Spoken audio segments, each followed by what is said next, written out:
One, two, three, come on. Bismillahirrahmanirrahim. Assalamualaikum warahmatullahi wabarakatuh. Alhamdulillah kita ketemu lagi ya. Kali ini kita akan membahas materi yang berikutnya di semester 2 ini, semester genap, ada relasi dan fungsi. Nah, nanti akan lebih detail. Lanjutan dari ini adalah materi fungsi inverse dan komposisi fungsi gitu ya. Oke, kita masuk ke materi yang ini ya. Di KD ini sekilas. Oke, KD-nya sebenarnya ini ya, mendeskripsikan daerah asal, daerah hasil, daerah grafik fungsi suatu fungsi. Nah, fungsinya di sini ada fungsi linier, fungsi kuadrat ya, dan fungsi rasional. Oke, indikatornya sebenarnya ini aja. Kamu bisa menentukan daerah asal, daerah kawan, daerah hasil ya dari fungsi. Kalau untuk materi yang fungsi inverse dan komposisi fungsi itu nanti di KD yang berikutnya. Oke, kita sebenarnya ini materi sudah kamu pernah pelajari di kelas 8 ya, di MTS atau SMP. Nah, kita mengulas lagi sebenarnya ya. Di sini ada yang namanya relasi. Apa itu relasi? Kalau kita dalam bahasa Indonesia itu kan ada yang namanya relasi bisnis, relasi keluarga gitu ya, atau artinya hubungan. Nah, ini semoga kamu masih ingat ya. Relasi di sini ada himpunan A, ada himpunan B. Nah, kamu suruh menghubungkan antara A dengan B. Nah, ini di sini ada relasi yang contohnya bisa menghubungkan antara A dengan B, yaitu faktor dari. Jadi kalau dibaca misalnya gini ya, faktor dari 2 faktor dari 4, 2 faktor dari 6 gitu ya. Nah, terus 4 faktor dari 4, 4 faktor dari 8 gitu ya. Nah, ini menghubungkan antara A dengan B. Oke. Berikutnya ini penjelasan yang tadi ya. Kalau digambarkan dengan grafik tuh gambarnya begini. Ya, jadi di sini 2 itu pasangannya ada berapa gitu ya, 4 itu pasangannya ada berapa gitu ya. Nah, ini namanya relasi ya. Relasi kita belum masuk ke fungsi, ini masih dalam bentuk relasi. Jadi kalau relasi itu bebas aja, tidak ada aturan yang mengikat gitu ya, yang penting terhubung dan nyambung gitu aja. Nah, berikutnya ini kalau kita bicara di relasi gitu ya, ini ada yang namanya domain. Domain itu yang garis biru ya, 1, 2, 3. Terus ada yang namanya daerah kawan, itu yang merah tuh A, B, C, D, itu namanya kodomain atau daerah kawan. Kalau daerah asal itu namanya domain. Nah, untuk daerah hasil itu yang ada pasangan dengan domain, yaitu A, B, sama C itu ya. Ini istilah-istilah ini yang tolong kamu pahami. Jadi ada yang namanya domain, daerah asal, ada kodomain, daerah kawan gitu ya, ada daerah hasil ya, atau range atau peta. Itu yang punya pasangan dengan domain, itu namanya range. Nah,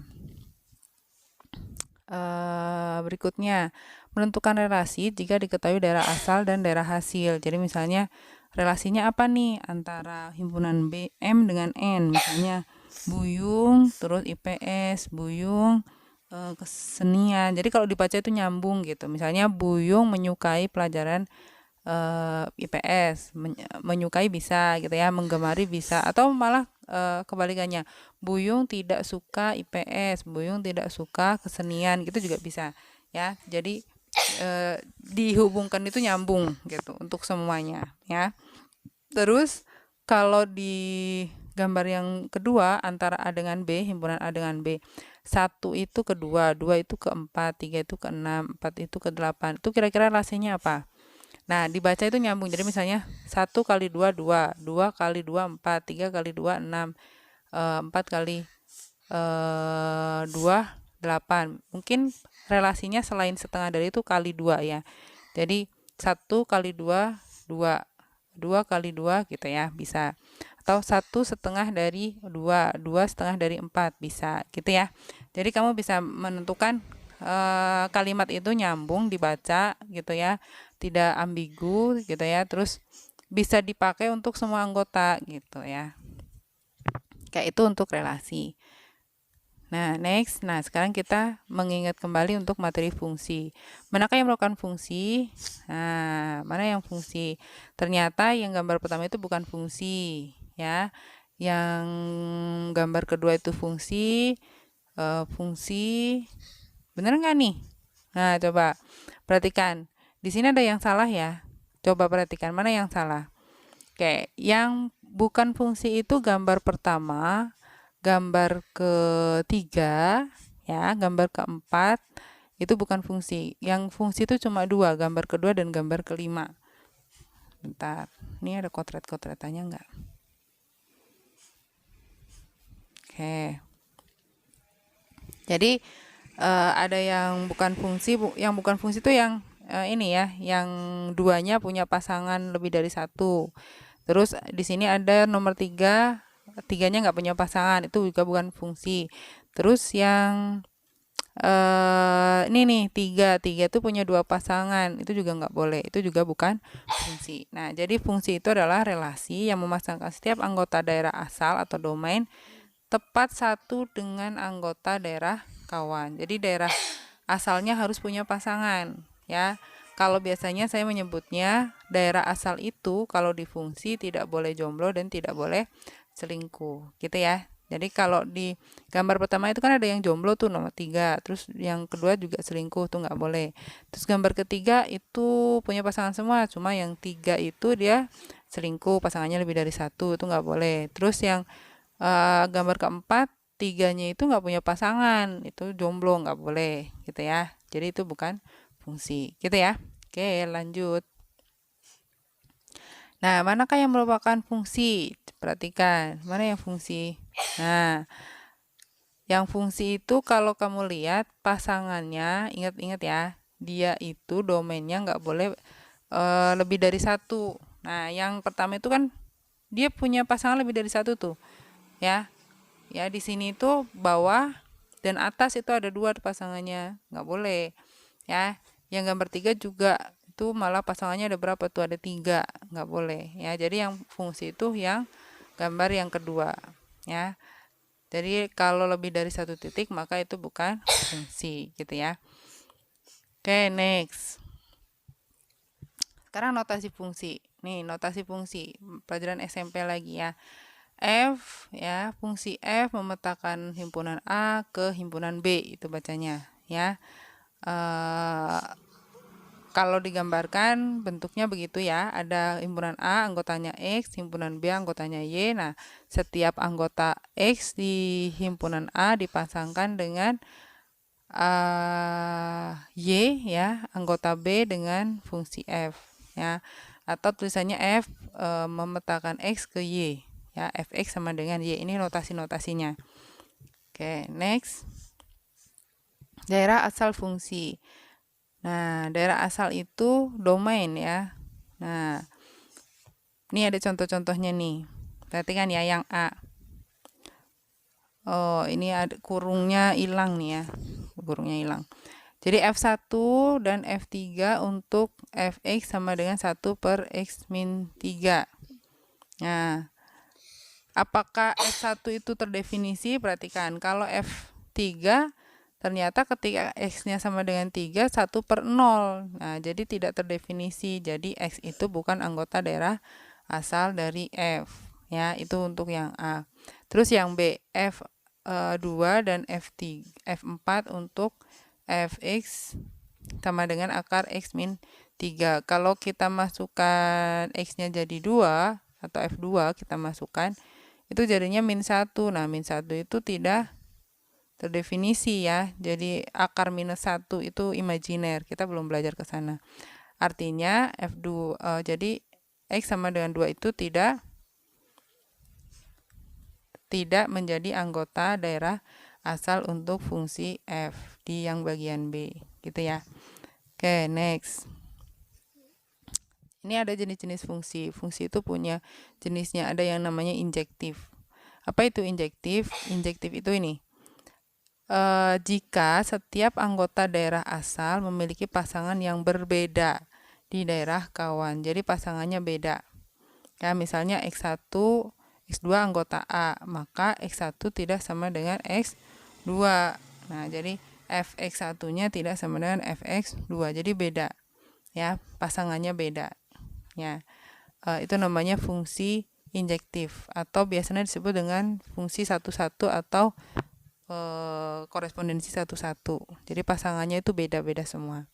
Itu untuk injektif. Terus ada yang namanya fungsi surjektif.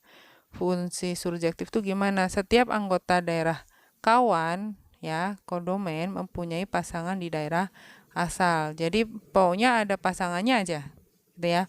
Mau dia pasangannya ternyata lebih dari satu, mana yang surjektif nih? Lihat ya.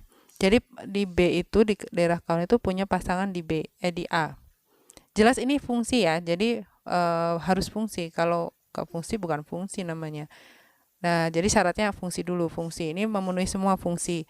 Tapi yang surjektif itu ternyata yang gambar pertama dan gambar kedua. Kenapa gambar ketiga bukan surjektif? Karena ada anggotanya yang tidak punya pasangan di bagian kodomain.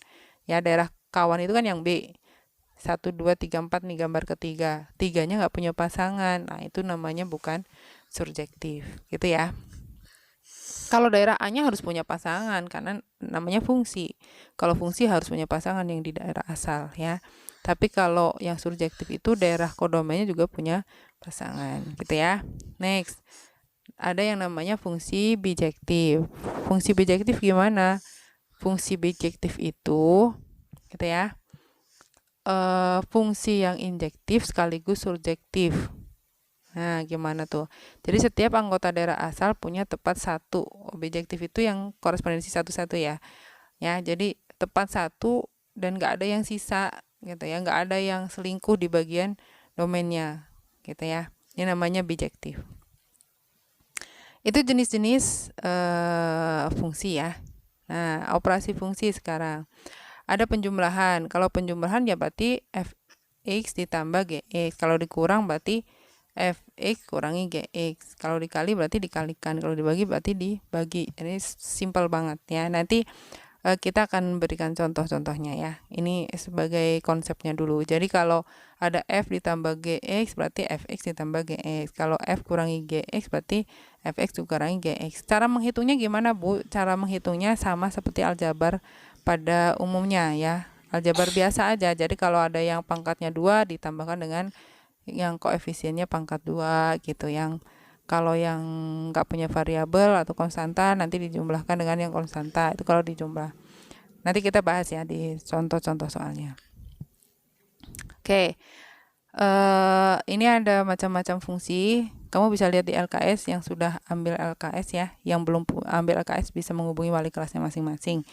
Ini ada fungsi konstan. Fungsi konstan tuh kayak gimana? Fungsi konstan itu dia ajek di situ terus. Berapapun nilai x-nya, maka y-nya tetap. Itu namanya fungsi konstan. Ini contohnya fx sama dengan 4. Jadi berapapun nilai x-nya, nilainya 4 terus gitu ya. Mau x-nya 0, mau x-nya 7, pokoknya hasilnya 4.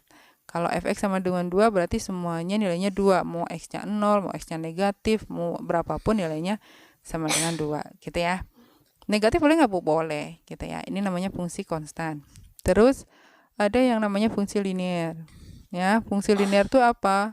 Bentuk cirinya adalah dia bentuknya garis lurus. Nah, persamaannya bentuknya fx sama dengan ax plus b. Ini contoh gambarnya nih. Y sama dengan 4 min 2x. Nah, kalau kita masukkan x-nya sama dengan 0, ketemu 0,4. Kalau x-nya 2, maka f2-nya sama dengan 0. Kita ketemu garis nih. Ini namanya fungsi linear atau fungsi garis lurus. Ini juga sudah pernah kamu pelajari di SMP atau MTS ya. Ibu hanya mengulang lagi ya. Mudah-mudahan kamu masih ada memori-memori ya. Sekarang fungsi kuadrat. Nah, cirinya yang fungsi kuadrat itu ada yang namanya derajat 2, fungsinya berderajat 2. Jadi ada variabel yang pangkatnya 2. Nah, bentuk umumnya fx atau y sama dengan ax kuadrat plus bx plus c. Ya, di sini. Jadi kalau kita punya y sama dengan x kuadrat min x min 2, kamu bisa gambar, nanti gambarnya bentuknya begini nih, parabola ya, melengkung. Nah, kalau di situ kan ada ax kuadrat plus bx plus c ya, ada a, ada b, ada c. A itu koefisiennya yang kuadrat, b itu yang koefisien yang nggak punya pangkat, c itu yang konstanta. Kalau nanti sifat-sifatnya kita detailkan lagi ya di pertemuan berikutnya. Ini sekilas aja. Jadi kamu tahu kalau yang pangkat 2 grafiknya kayak gini, kalau yang nggak punya pangkat grafiknya tadi lurus. Nah, lebih simpel, kamu masih punya kan aplikasi GeoGebra. Nah, bisa tuh ditulis di situ. Nanti muncul gambar-gambarnya. Ya, ngarang aja nggak apa-apa. Misalnya kamu punya x kuadrat min 4x min 5. Nanti ada gambarnya kayak gimana gambarnya gitu. Ya, nanti kita detailkan lebih lanjut ya. Ini sekilas aja. Terus ada yang namanya fungsi mutlak. Nah, fungsi mutlak kan kamu udah belajar nilai mutlak kemarin ya. Nah, nilai mutlak tuh bentuknya, grafiknya begini ya, bukan lengkung tapi sudut ya, sudut lancip gitu. Nah, sudut kayak gitu itu namanya fungsi mutlak. Karena nilainya selalu positif, jadi dia selalu ada di atas, nggak mungkin di bawah. Kalau di bawah berarti jadi negatif dong ya. Selalu ke atas, selalu di atas. Ya, selalu di atas sumbu X ya. Oke, terus nah, ini aplikasi untuk fungsi itu banyak banget sebenarnya ya. Nanti kalau kamu masuk ke jurusan matematika bisa jadi ya. Kalau ternyata kamu berminat, nah di sana ada yang namanya kalkulus gitu ya, aljabar gitu ya. Terus nanti pemodelan. Nah, itu hubungannya dengan fungsi-fungsi gitu ya. Oke, itu saja untuk materi pertemuan kali ini, gitu ya. Silahkan kamu bisa baca-baca di LKS-nya. Di situ ada contoh-contohnya. Kita akan bahas lebih lanjut tentang contoh dari fungsi-fungsi ya, fungsi-fungsi kuadrat, gitu ya. Dan operasinya ya. Kalau untuk operasinya kita bahas di video berikutnya. Oke, jangan kemana-mana. Assalamualaikum warahmatullahi wabarakatuh. 1, 2, 3.